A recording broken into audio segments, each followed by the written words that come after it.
birlikte günlük vlogumu çekeceğim. Bu benim ilk videom aslında. Bunu da açacağımı bilmediğime göre böyle vlog çekmek kararına geldim.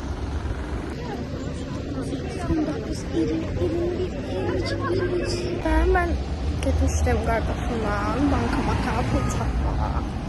Şimdi oradan kaydırıyorum.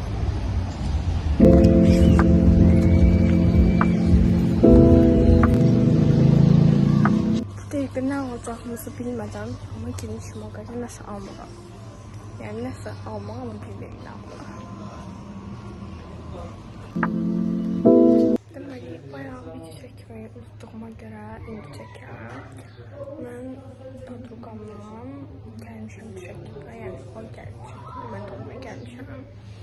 Onun içeride de oturup gözleyeceğim. Kolumda yazdım.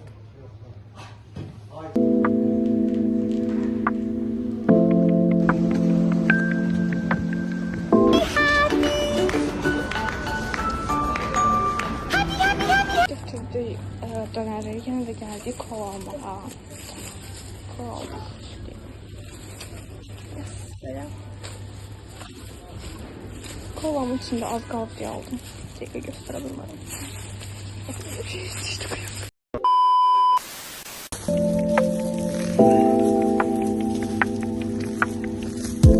Neyse fakat ben yedim içeceğim yemeğimi.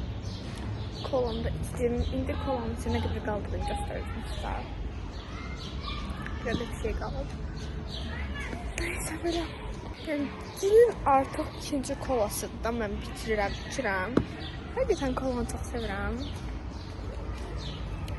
Neyse ama mənə demişdi ki kola içəm.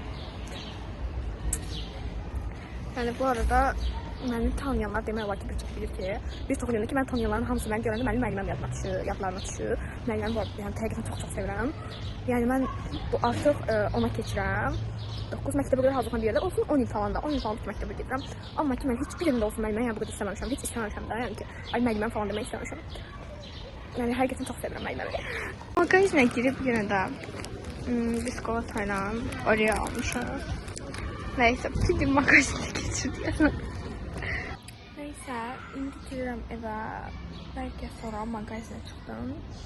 Günüm ki bu kadar. Saat neçə olduğunu bilmirəm. Saata baxmamışdım. Padrugam da getdi evə. İndi mən də gedirəm evə. Belki biraz da magazine çıxdım. Onda davam etdirəm.